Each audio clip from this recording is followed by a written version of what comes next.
noches. Bienvenidos a Plan País. Este es el último programa del ciclo. Vamos a hacer un repaso de lo más destacado de este año y vamos a tomar tres ejes: el fortalecimiento de la democracia, la economía y la seguridad.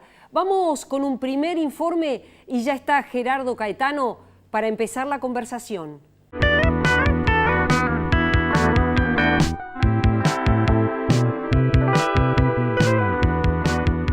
En Uruguay cayó el apoyo a la democracia. La encuesta de la empresa Latinobarómetro reveló que el apego de los uruguayos al sistema democrático alcanzó en 2018 su punto más bajo desde 1995. Solo el 61% de los encuestados respondió que la democracia es preferible a cualquier otra forma de gobierno. Además, también disminuyen la confianza en las instituciones y en los partidos políticos, siguiendo la misma tendencia de la mayoría de los países de América Latina. Los encuestados en nuestro país tienen más simpatía por las Fuerzas Armadas, el 62%, y la policía, el 59%, que por el Poder Judicial, un 39%, el Gobierno, también un 39%, el Parlamento, 33%, y finalmente los partidos políticos, solamente un 21%. Según datos del Banco Central de Uruguay, la economía acumula 15 años de crecimiento ininterrumpido, y el Fondo Monetario Internacional, en su último informe, indica que la economía uruguaya ha logrado crecer de forma estable en el último año, a pesar de la crisis que atraviesan los países vecinos, Argentina y Brasil. El organismo internacional estimó, sin embargo, que la inflación tendrá un aumento del 7,6% este año y caerá a 6,7% en 2019. Proyectó además un aumento del desempleo al 7,9% para 2018, cifra que bajará al 7,6% en 2019. Se destaca el crecimiento de sectores como el transporte, las comunicaciones, el comercio, las reparaciones, los restaurantes y los hoteles. En contrapartida, el sector de la industria manufacturera cayó 3,5%, motivada principalmente por el cierre de la refinería de ANCAP, que debió enfrentar tareas de mantenimiento. Las estadísticas de 2018 marcan un récord en materia de violencia. Se incrementaron las rapiñas y los homicidios. Una encuesta de la empresa Cifra indica que para el 61% de los uruguayos, el principal problema que tiene el país es la seguridad. Y le damos la bienvenida, las buenas noches a Gerardo Caetano. Gerardo, ¿cómo estás? Muy bien, muy bien. ¿Cómo estás? La democracia, el fortalecimiento de la democracia y la caída de la creencia en el sistema democrático ha estado en el centro de la escena, se podría decir, en los últimos meses del año, luego que se conoció el informe de Latinobarómetro que señala que los uruguayos tienen menos apego, menos adhesión, tanto a los partidos políticos como al sistema democrático. En realidad es el tema más preocupante de los últimos años, y el Latinobarómetro en su última medición lo único que hace es confirmar la idea de que esto no es una visión de las élites, sino que es una visión de la opinión pública. Y no es un tema de algunos, sino que es un tema de todos. ¿Esto qué quiere decir? Bueno, estamos viviendo en América Latina no alternancias propias de un proceso democrático. La democracia tiene alternancias, hoy gana A, mañana gana B. Lo que ocurre es que eso, la idea de una alternancia, tiene que sustentarse en algo que se está rompiendo en América Latina desde hace tiempo, que es acuerdo de régimen. El acuerdo de régimen es sustantivo, es estar de acuerdo en la plataforma para discutir propuestas completamente diferentes. Hay claros indicios de que hay países en América Latina que ya están en una deriva de ruptura de régimen. Venezuela está en una deriva de ruptura de régimen, Nicaragua está en una deriva de ruptura de régimen, Brasil, más allá de un proceso democrático que ungió por el voto popular a un extremista, está en la posibilidad de una deriva de ruptura de régimen. Y tenemos en otros países situaciones que podrían ser proclives a. Uruguay tiene que preservar, le va la vida en preservar, su posibilidad de establecer acuerdo de régimen. Tal vez hoy sea el único país de América Latina que puede reivindicar un acuerdo de régimen sólido. En agosto comenzó Plan País y ya estaba allí sobre la mesa la situación del agro, en particular la industria láctea. Podemos decir que aquí estuvieron todos los actores, porque estuvo el ministro Enzo Benech, porque estuvieron los tamberos. Vamos con un resumen de esta situación y después conversamos de uno de los temas económicos más importantes que tiene nuestro país.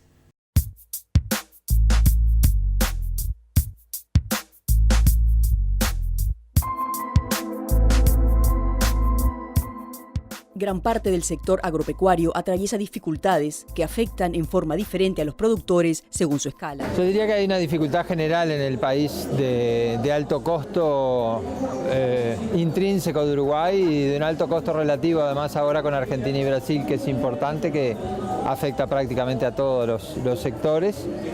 Tal vez la forestación menos afectada porque tiene un precio de celulosa muy bueno y tiene condiciones especiales, pero en el resto, ganadería, lechería, agricultura y granja, podríamos decir que todos están bastante complicadas.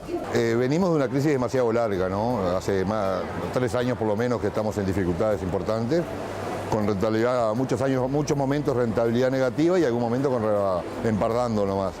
Y los problemas más grandes que tenemos hoy son costos internos. Nosotros en la interna de nosotros comentamos de que esta crisis es totalmente diferente a todas las que hemos vivido anteriormente, sobre todo porque es una crisis interna de costo interno, no una crisis de precio internacional como fue la anterior, ¿no? Históricamente el precio de leche, 30 a 32 centavos de leche como estamos cobrando, es muy buen precio, pero no nos da. Y no nos da porque el país es muy caro el combustible, es muy caro las raciones, es muy caro la energía, la luz es carísima, bueno, el mano de obra también se ha encarecido mucho, así que son las principales dificultades que estamos teniendo en este momento, ¿no? A las dificultades estructurales se suma el conflicto con Conaprole. Todos estos días estamos con el tema de conflicto con Conaprole, yo no soy remitente de Conaprole, una parte de la leche la remito a Pili, que también está muy complicada, pero el conflicto con Conaprole es totalmente indignante desde el punto de vista del productor.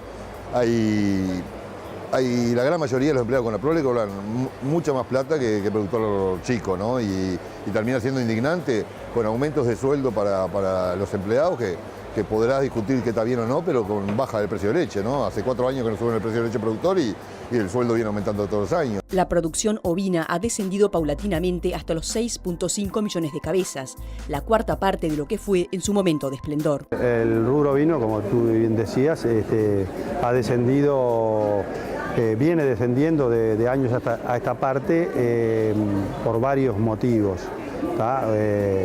Podemos citar algunos, tenemos problemas de depredadores, que es un problema que no se le ha podido dar solución, problema de los perros salvajes, que dicen unos, que en realidad no son perros salvajes, son perros que la gente no los cuida, los largan y hacen estragos en una majada nacional. Tenemos otro problema grave también, que es el abigeato.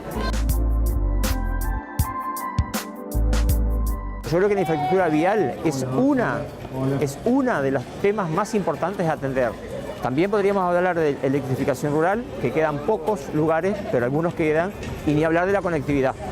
En Uruguay muchos productores cuestionan el uso que se hace de la energía eléctrica para la recaudación fiscal por las centenas de millones que aporta UTE a las arcas del Estado. De modo que el costo energético es un factor.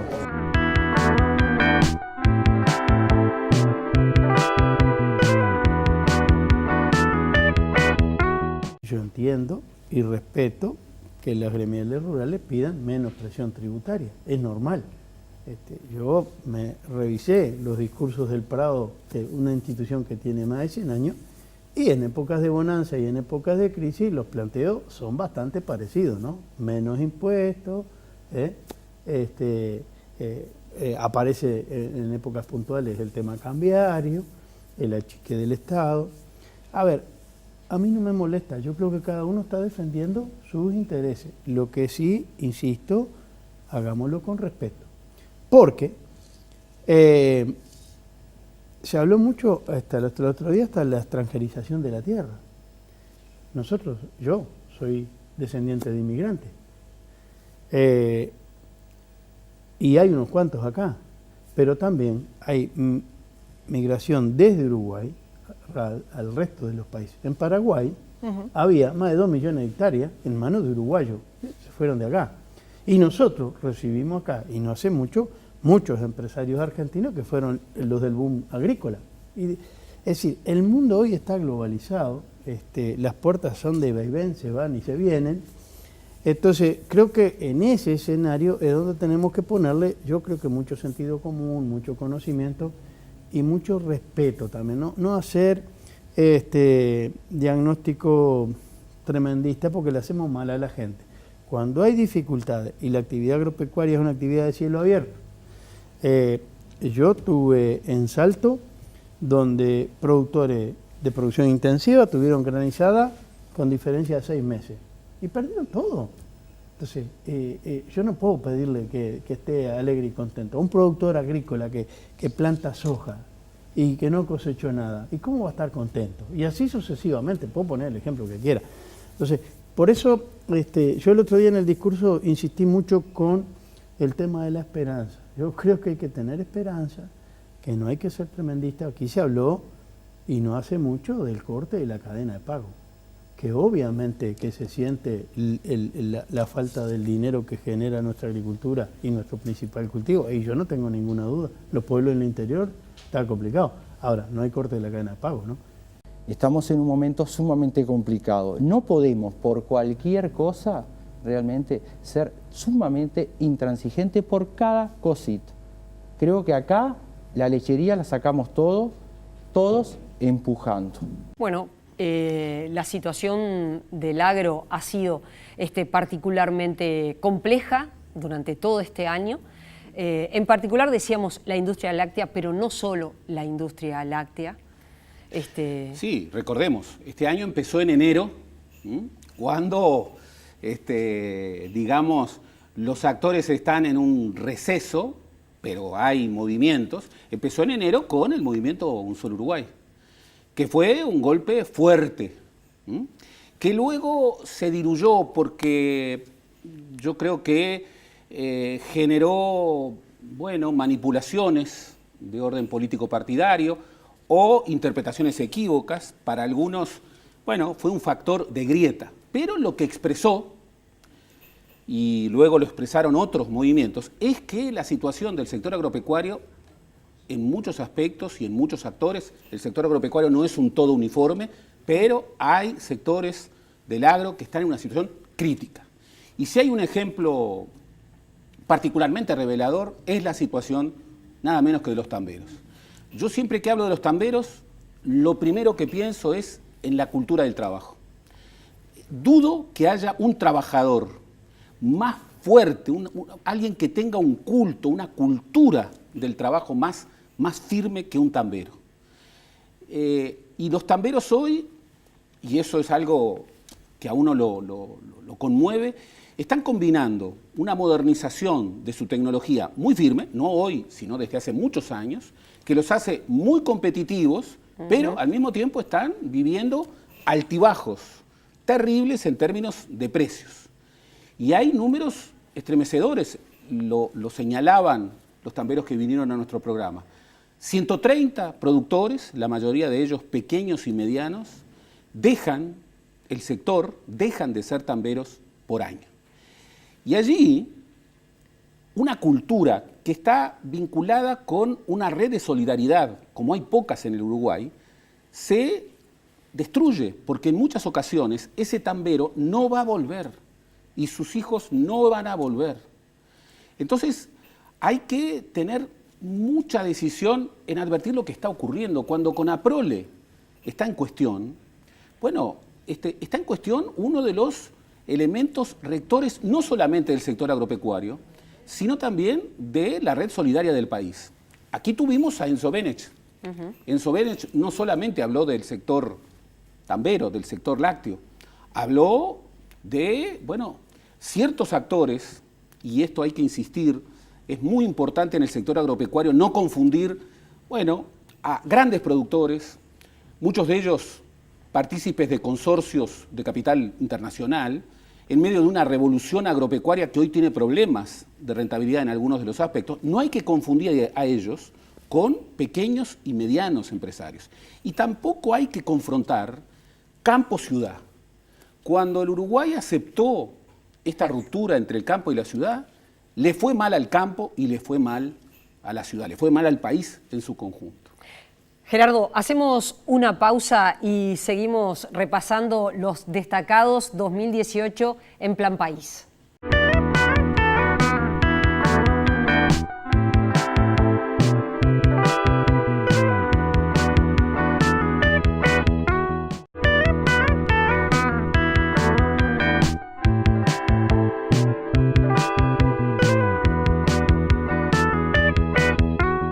Podemos decir que en esta campaña electoral incipiente, ya está instalada, uno de los temas va a ser la educación.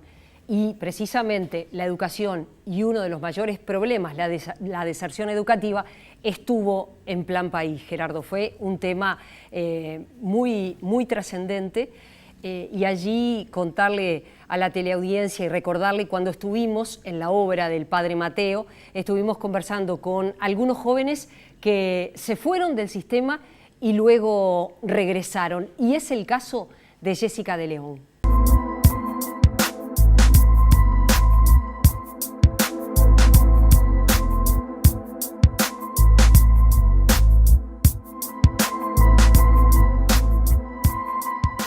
Algo y después termina diciendo eso no es para mí y después no encuentra lo que es para uno, entonces termina no haciendo nada, porque uno a veces empieza a estudiar y todo, pero a veces es como, ¿qué estoy haciendo acá? No entiendo nada, ¿qué es esto?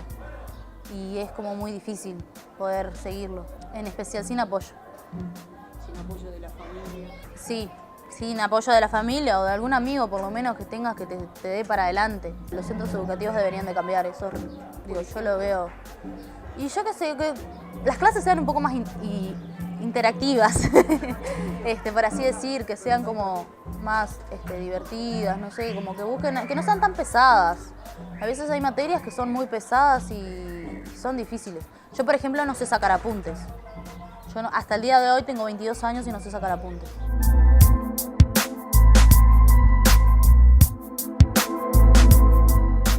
Cuando yo llegué a Minga estaba que no quería hacer nada, o sea, yo me había rendido, no iba a seguir estudiando. Me iba a quedar con lo que hice de tercero, que estaba sin aprobar, y me iba a quedar ahí. Iba a ver qué podía hacer y en realidad me quedé ahí, o sea, que quería empezar a trabajar, o sea, no podía, tenía 15 años en ese entonces, cumplía 15 años y era como un poco más difícil. En realidad, pero es más, mi mamá me dijo, si vos ves que no es lo tuyo, bueno, vemos y buscamos un trabajo o algo.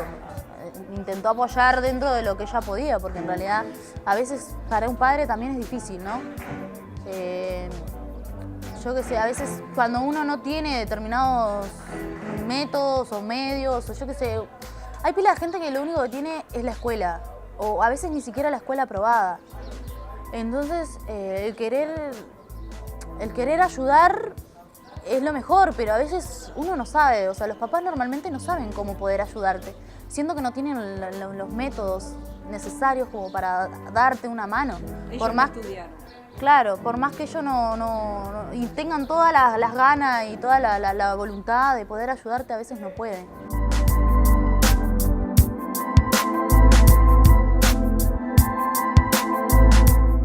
Y en este programa trabajamos sobre la base de un informe que indica que es preocupante lo que pasa con los adolescentes en el Uruguay. De cada 10 adolescentes, solo 4 culminan secundaria. En términos globales, ¿no? Si lo tomamos por sector socioeconómico, los datos son peores. Fue uno de los programas, te confieso, más impactantes para mí. Primero por el informe de la CAF, al que tú haces referencia, que planteaba, dentro de América Latina, que anda mal en este aspecto, un promedio en América Latina de 60% de estudiantes que terminan la secundaria superior. Y Uruguay, 40%, entre los peores. Eso no es el Uruguay, ni el Uruguay que queremos, ni en el Uruguay en que nacimos. Pero además, esas cifras que son conmovedoras, irrebatibles, confrontadas con el testimonio de estos jóvenes, con el activismo de estas organizaciones que precisamente en este y en otros aspectos claves de la vida nacional están buscando por, reinserción, equidad, inclusión. un adolescente que se va del sistema educativo, muy posiblemente sea un adolescente que no retorne al sistema educativo. Y eso es marginación. Y lo interesante, me parece, es enfocar que el problema lo tiene el sistema y no el joven. Por supuesto, por supuesto. Eso es central, porque si planteamos justamente la visión al revés, si problematizamos o culpabilizamos al joven, que es la víctima, y siempre ocurre eso de que en este tipo de interpretaciones, a la víctima muchas veces, sin quererlo a veces, la volvemos victimario, la responsabilizamos de lo que no ocurre. No quiere, es inmaduro, se aburre, es un vago, no leen, no estudian, no tienen cultura del trabajo.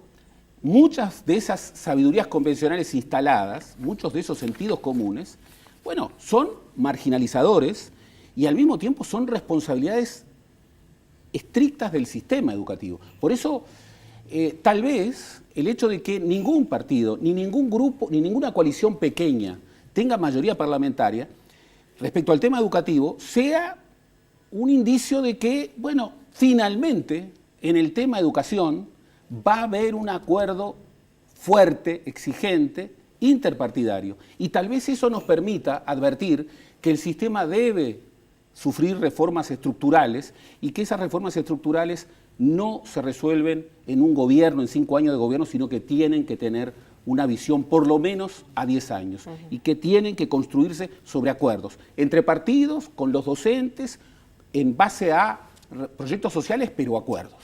Da la impresión que este es uno de los temas claves que se nota más, esa ausencia de acuerdos y de qué hacer en conjunto. Y a la vez, al no tener esa mirada colectiva, es muy complicado que se mejore.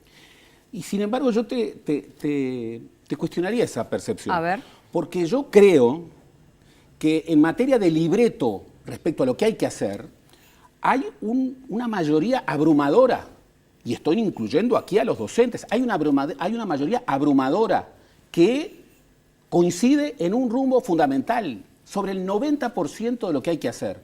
Lo que pasa es que hay minorías decisivas que están desde hace múltiples tiempos vetando la capacidad de transformación. Y no solamente estoy hablando de sindicatos extremistas, no.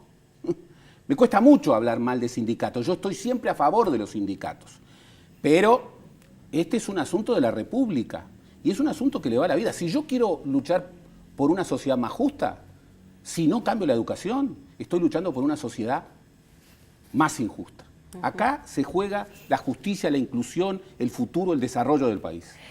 Gerardo, otro de los temas de Plan País es la reforma de la seguridad social. Hay quienes señalan que en la campaña electoral se debe decir qué se va a hacer a partir de 2020. Este ha sido un tema crucial. Nosotros consultamos precisamente a un especialista, un experto como es Álvaro Forteza.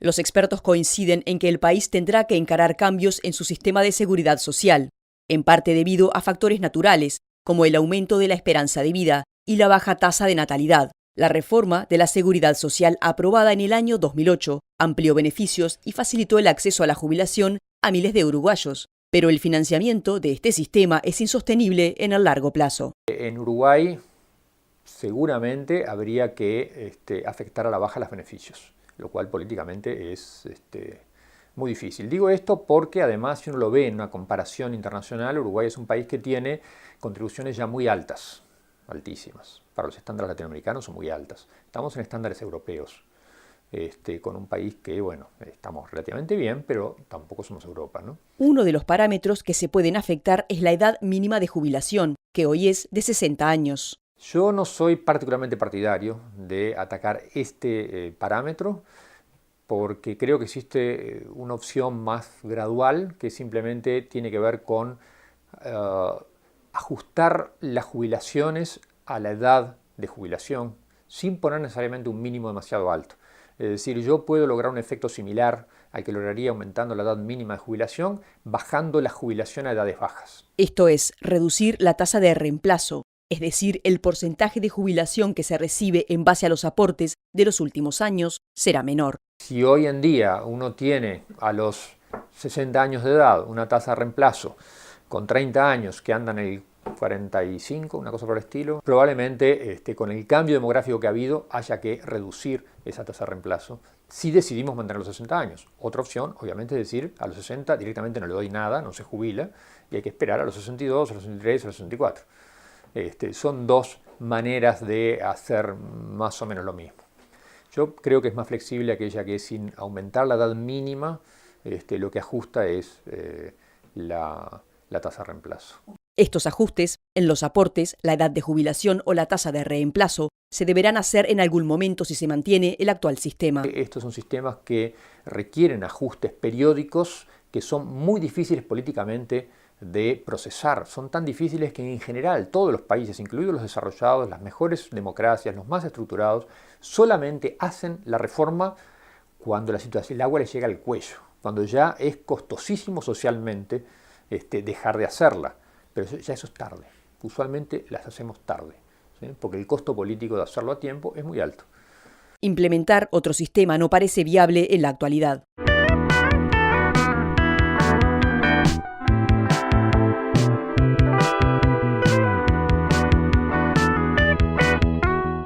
Y bueno, la reforma integral es mucho más que decir subir los topes, por decir algo que es lo que más ha aparecido de pronto en los titulares. Por supuesto, por supuesto. Y Álvaro Forteza lo señalaba muy claramente. Las evidencias, los indicadores, los fundamentos que convergen en que el país va a tener que rediscutir de manera integral una reforma jubilatoria en el próximo quinquenio son muy fuertes. Tú dabas una nota optimista, porque decías que esperabas que en la campaña este tema fuera un tema debatido. Yo también lo espero, pero es un tema muy difícil, en donde no se puede hablar de generalidades y hay que hablar de cosas concretas. Y hay atajos, tú lo planteabas bien. Hay quienes creen que la reforma jubilatoria es subir los topes de edad, bajar los topes retributivos, hacer coordinar los distintos espacios del sistema. No. Acá hay que repensar profundamente la visión de la reforma jubilatoria. Es un tema de América Latina y la tentación de hacer un tema desde una perspectiva de ajuste está dominando en muchos gobiernos. Lo vemos muy claramente en la propuesta de Bolsonaro hacia Brasil, lo vemos también en Argentina y en el Uruguay. Esto está afirmado además en una tendencia demográfica que es crítica. Entonces, tenemos que rediscutir este asunto. Este es un asunto crucial, este es un asunto estratégico de larga duración y es un asunto en donde siempre hay que evitar los atajos, en un sentido o en otro. La reforma tiene que ser integral, no puede ser tocar algunas cosas y nada más, ¿no? No, y además hay que ser, con los números arriba de la mesa, hay que ser radicales en el sentido de ir a la raíz. ¿Esto qué quiere decir? Y bueno, aunque haya quienes se enojen, que la reforma de la llamada caja militar, o ciertas situaciones de privilegio que todavía persisten, van a tener que ser rediscutidas desde la perspectiva de los derechos ciudadanos, desde la perspectiva de la integralidad. No puede ser que haya jubilados que están en situación de pobreza, con jubilados que tienen situaciones en la otra punta. No puede ser. En los contextos de vejez, la desigualdad social es donde se ve más. Y es donde los privilegios, de alguna manera, generan más rebeldía. Bien, la reforma jubilatoria hay que pensarla en su integralidad, pero también hay que pensarla desde una perspectiva de justicia, de derechos, de la necesidad de que un ciudadano uruguayo, después de trabajar durante toda su vida, tenga derecho a una jubilación digna. Vamos a hacer una nueva pausa y seguimos conversando en este último programa de Plan País 2018.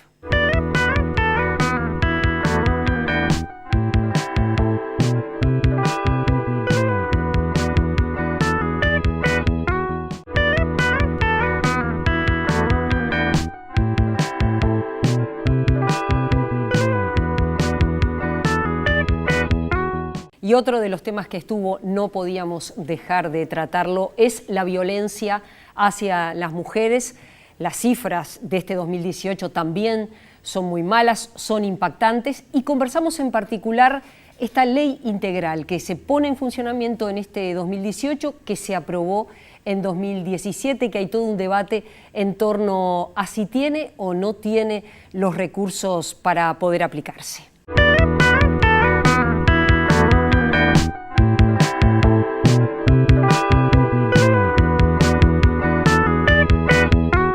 La Ley 19.580 de violencia hacia las mujeres basada en género, aprobada en diciembre de 2017, incluye acciones de prevención, atención y acceso eficaz a la justicia, protección y reparación de las víctimas. La ley realizó cambios en el Código Penal, tipificando el abuso sexual, un delito antes denominado atentado violento al pudor, y crea nuevas figuras en el delito penal como el abuso sexual sin contacto corporal, divulgación de imágenes o grabaciones con contenido íntimo. En materia judicial, se crean juzgados especializados en violencia basada en género, doméstica y sexual, para evitar la revictimización y alentar a las mujeres a denunciar. El Poder Judicial informó que para su implementación eran necesarios más de 900 millones de pesos, que el Poder Ejecutivo no otorgó en el pasado presupuesto. Exclusivamente se dio una partida muy menor a los efectos de capacitación. Para la implementación en sí mismo, el Estado no ha podido disponer de recursos, así que gran parte de esa implementación se difiere de hecho hasta la instancia presupuestal del año 2020, es decir, el próximo gobierno, sea este cual sea. El ministro Chediak admitió de que son conscientes de que se brinda un mal servicio de atención a la violencia hacia las mujeres, y en especial la atención integral. La ley está vigente y por supuesto sus principios están y hay una cantidad de artículos cuya aplicación no tiene costo que ya están en vigencia.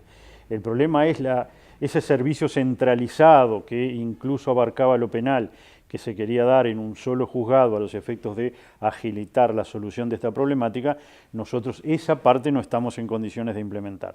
No estamos empezando de cero. La ley es un hito que marca una concepción de enfoque y de encare del trabajo en torno a la violencia de género en algunas áreas nuevas y en otras que veníamos trabajando, como es la violencia doméstica vinculada a pareja y exparejas, o la violencia al maltrato infantil a niñas y niños y adolescentes en materia de abuso sexual o de abuso sexual especialmente agravado, que son elementos nuevos de la ley que otorgan derechos, que definen delitos y que eso se está aplicando y la Fiscalía lo viene aplicando. Así que ahí hay un paso novedoso. En términos de lo que venimos trabajando, en el mismo proceso de elaborar el anteproyecto que finalmente se eleva al Poder Ejecutivo y llega al Parlamento, también el Consejo Nacional Consultivo elaboró un plan de acción 2016-2019 que viene fortaleciendo la capacidad de respuesta y viene de alguna forma orientado en el sentido de la ley, porque paulatinamente elaboramos el plan y vamos elaborando el anteproyecto de ley. Y prácticamente 30 mujeres y más, cada vez que uno dice una cifra queda desactualizada, fueron asesinadas en Uruguay en este 2018. Parecería que ya no, como que ya no impacta o que ya no llama la atención. El día que no nos escandalicemos respecto a estas cifras, bueno, hay que prender la luz roja. Porque en verdad, yo cuando salgo en América Latina, elogian al Uruguay. Pero cuando les informo sobre el tema de la mortalidad, el tema de la violencia doméstica, no lo pueden creer. No lo pueden creer. Y este es un tema que está en las profundidades de esta sociedad que a veces da una señal hacia afuera y que tiene estos monstruos hacia adentro. El hecho de que las mujeres de este país, y los niños de este país, y los viejos de este país, pero en particular las mujeres de este país, tengan en el hogar uno de los ámbitos más inseguros en términos de probabilidad de sufrir violencia, es conmovedor. Y aquí la ley integral ha sido un gran avance, pero como decíamos, la ley no termina, en realidad empieza cuando es aprobada. Luego la sociedad tiene que apropiarse de la ley, y tiene que haber financiamiento para su implementación efectiva. Y los agentes del derecho tienen que incorporar la ley en sus juicios. Y también la tienen que aplicar y no poner excusas de que porque no hay plata no la puedo aplicar, cuando hay mucha que se puede aplicar con los recursos que están. Por supuesto. Eso es todo un tema, todo ¿no? un gran tema, y aquí la presión de la sociedad civil y de sus organizaciones es absolutamente clave e irreemplazable. Este año se aprobó una ley integral para personas trans, y en nuestro programa tuvimos un debate. Vamos a ver un pasaje del mismo. Y esta ley obviamente enfrenta lo biológico. Esta ley introduce una ideología, que es la ideología de género.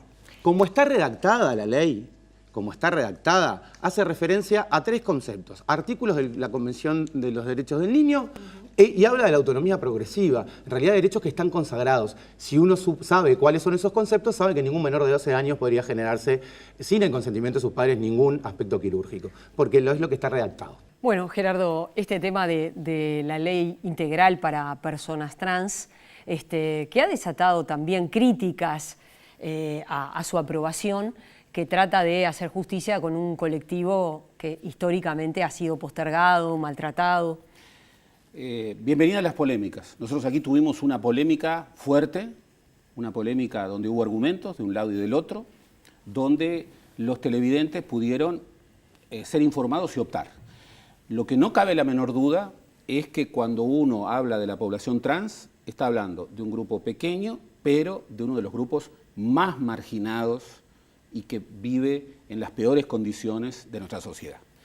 Entonces, allí donde hay una situación que clama, es terrible, los números son escalofriantes. En primer lugar, eso que dice la población trans, nuestro primer derecho es a envejecer, los promedios de vida, la cantidad enorme, los porcentajes enormes de población trans que vivieron la violencia antes que nada en su familia, que fueron echados de su familia, que son sometidos a una restricción y a una discriminación que los impulsa a que el único trabajo muchas veces es la prostitución.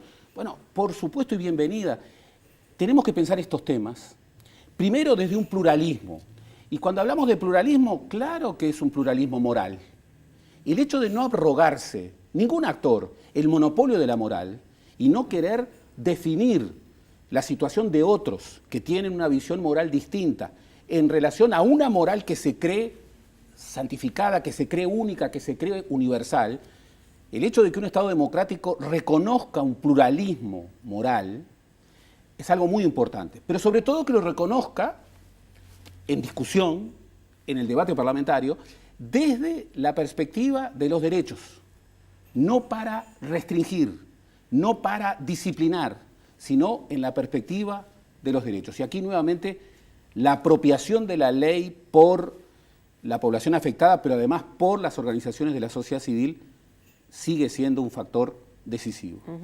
Otro de los temas que estuvo sobre la mesa es que se cumplió efectivamente un año de la aplicación del nuevo Código del Proceso Penal, y hablamos con el fiscal general de la Nación, Jorge Díaz.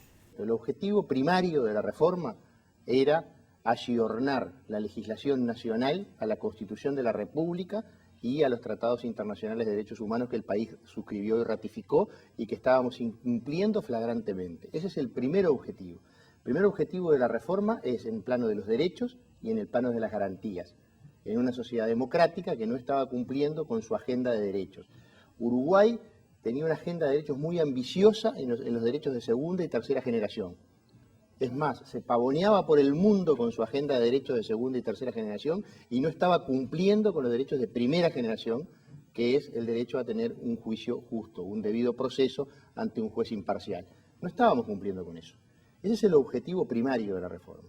Y hoy, en el plano de los derechos, el imputado tiene derecho, obviamente, a una asistencia letrada desde el comienzo de las actuaciones, tiene derecho a una libre y previa comunicación con su abogado, tiene derecho a tener acceso a la carpeta de investigación del fiscal, tiene derecho a que la medida cautelar sea efectivamente una medida cautelar y no una pena anticipada, como funcionaba en el régimen anterior, y tiene derecho a ser juzgado ante un juez imparcial, es decir, un juez que no haya intervenido en el proceso de investigación.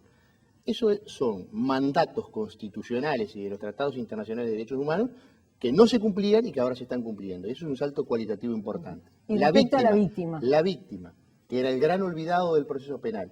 Porque aparte acá hay una cosa que el ciudadano no debe olvidar. El conflicto original no es entre el Estado y el victimario. El conflicto original es entre la víctima y el victimario. Ese es el conflicto original. ¿Qué pasa? Que en un determinado momento de la evolución histórica, el Estado, bajo la consigna de civilizar ese conflicto y evitar la vendetta o la venganza, se introduce en el conflicto, desplaza a la víctima, monopoliza la acción penal y el conflicto queda trabado formalmente entre el individuo acusado de cometer un delito y el Estado que lo acusa. La víctima queda a un costado. Necesariamente las víctimas han comenzado a reclamar en el mundo entero una participación en la resolución de ese conflicto del cual habían sido desplazados. Y en términos generales los procesos acusatorios contemplan esa posibilidad, incluso dándole a la víctima la posibilidad de acusar, que es el instituto del querellante, que lamentablemente en nuestra reforma no se reconoció. Si se hubiera reconocido la figura del querellante, las víctimas podrían ir a juicio y acusar conjuntamente con la Fiscalía o en lugar de la Fiscalía. Eso no se reconoció. Ahora, ¿qué experiencia hoy la víctima tiene derecho a estar informada, que antes no tenía ninguna información. Tiene derecho a tener acceso a la carpeta de investigación del fiscal. Tiene derecho a proponer prueba. Tiene derecho a ir a todas las audiencias. Tiene derecho a oponerse a la solicitud de archivo del fiscal. Cuando el fiscal decide archivar una investigación, si la víctima no está de acuerdo, hay que notificarla, es obligatorio notificarla y la víctima puede recurrir esa decisión. Lo que se hizo a partir de esos operativos, de una decisión también del presidente, fue incrementar, digamos, la presencia y la investigación en algunas áreas donde había condiciones similares para que pudiera suceder algo parecido a lo que sucedió en Los Palomares. Y la decisión política que hay es de evitar eso, porque cada sociedad define el umbral de violencia que tolera. Y acá nosotros como país estamos planteando que hay un umbral de tolerancia a la violencia que queremos que sea bajo. En otros países de la región, aquí nomás en Argentina o en Brasil, la cuestión de espacios controlados por el narcotráfico y territorios controlados por el narcotráfico es algo que ya se ha naturalizado. Es parte del paisaje. Uno va a Río de Janeiro, está en la playa, mira para arriba, ve que en Los Morros, sabe que ahí hay control del narcotráfico desde hace muchos años. Nosotros esa dinámica no podemos permitirla y tenemos las condiciones para evitarla. Entonces, bueno, parte de la intervención tiene que ver con eso, con tener una acción preventiva y evitar que lo que estaba sucediendo en Los Palomares, que tiene una capacidad de impacto enorme a nivel de la cultura criminal y de los centros carcelarios, porque en la zona de Casaballe es el lugar donde se concentra mayor cantidad de gente que ha estado presa en los últimos 5 años y la mayor cantidad de personas que visitan personas en los centros carcelarios por área, ¿no? Por área geográfica, se da en ese lugar.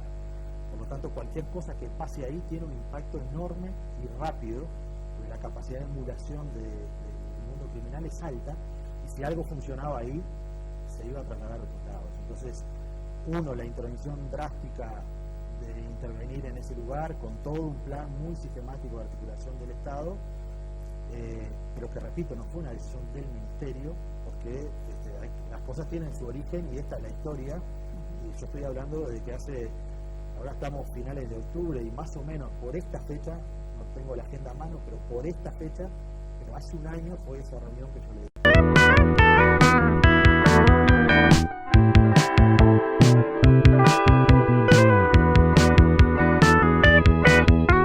En Uruguay hay más de 10.000 personas privadas de libertad, una de las tasas de encarcelamiento más altas del mundo. El sistema es absolutamente infinanciable, está totalmente colapsada la posibilidad de volver operativo este sistema. Habría que multiplicar por 3 o por 4 la cantidad de funcionarios, con lo cual no hay ningún gobierno, ni mandrake, nadie va a poder dar los fondos para transformar la magnitud de este sistema.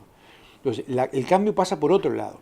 La privación de libertad tiene 2 capítulos, la de la cárcel para los casos severos, donde la persona no puede seguir libre, y las medidas alternativas. El ejemplo son los países nórdicos, donde por cada preso tienen 4 o 5 personas con medidas alternativas. La pena alternativa tiene que ser las 2 cosas, pena y alternativa. Darle la seguridad a la ciudadanía, a la víctima, a los operadores de justicia que efectivamente es una pena, que la persona va de alguna manera a devolver, y que le va a costar de una manera devolver ese daño que cometió.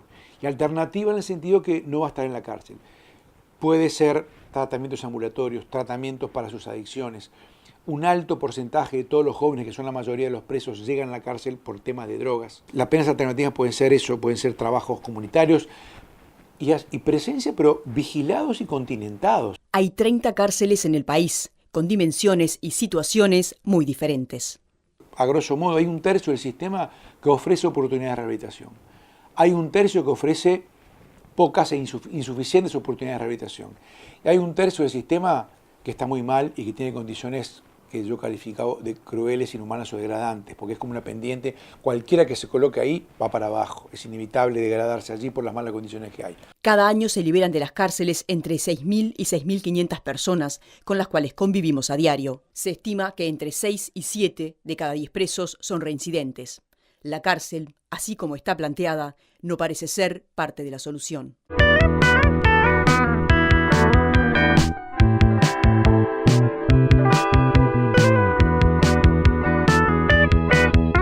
Y aquí aparecen estos 2 temas, ¿no?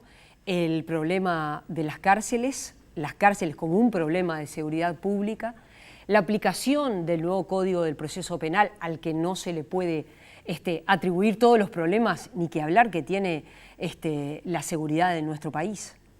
Sin duda, 2 grandísimos temas y al mismo tiempo 2 temas muy complejos en los que hay que evitar simplificación. Y nosotros tuvimos aquí 2 actores claves, como el fiscal de Corte Jorge Díaz y como el comisionado parlamentario de cárceles Juan Miguel Petit. Los números son impactantes. Y lo primero que hay que decir, lo defendió a mi juicio con muchísima argumentación el fiscal de Corte, es que el Código de Proceso Penal, en primer lugar, no puede ser evaluado en un año en función de blanco-negro. Y debe ser evaluado con precisión, debe ser evaluado en profundidad. Y debe, primero que nada, reconocerse que este CPP, este nuevo código, que no es el Código Penal, claro, muchas veces se le pide al Código de Proceso Penal lo que en realidad debiera pedírsele a un nuevo Código Penal que estamos requiriendo. Que el propio fiscal, en otro pasaje de la entrevista, lo pide, ¿no? Reclama que sea modificado. Pero pedirle a un Código de Proceso Penal lo que en realidad tiene que generar un nuevo Código Penal, la verdad que es una visión maniquea.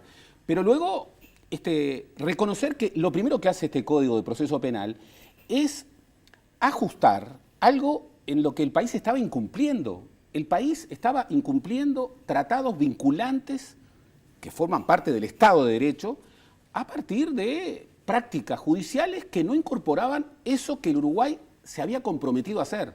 Lo primero es, el Uruguay ahora incorpora vigencia de derecho internacional de los derechos humanos. Bienvenido. Y luego el tema de las cárceles. Sí, para que la gente tenga claro, es decir, hay una nueva forma de juzgar el delito, donde la Fiscalía y la Justicia interactúan de una manera diferente a como se venía cumpliendo, ¿no? Por supuesto. Y hay que ver mundo, no hay que ser provinciano. Este CPP, este Código de Proceso Penal, es un código que incorpora mundo, que incorpora acuerdos, que incorpora tratados, que incorpora derecho internacional, que incorpora garantías y derechos humanos.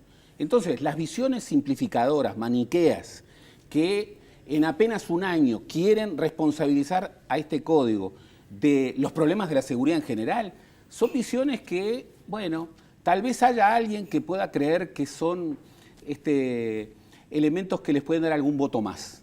Yo creo que hay que pensar en la República y hay que defender la argumentación de estos actores, en este caso el fiscal de corte o el comisionado parlamentario, que están teniendo una visión ciudadana, republicana.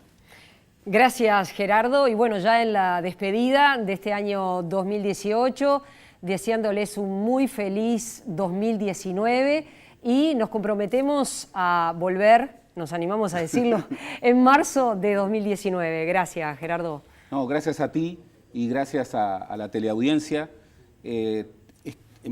Vamos a empezar un año que es clave para el país. Un año electoral es un año de debate, es un año de república, es un año de ciudadanía. Ojalá el país esté a la altura de una buena competencia desde todo punto de vista. Nosotros trataremos de contribuir desde una visión de independencia y desde una visión crítica a que ello ocurra. Gracias a todos y a todas por habernos acompañado. Buenas noches y que tengan un muy buen 2019.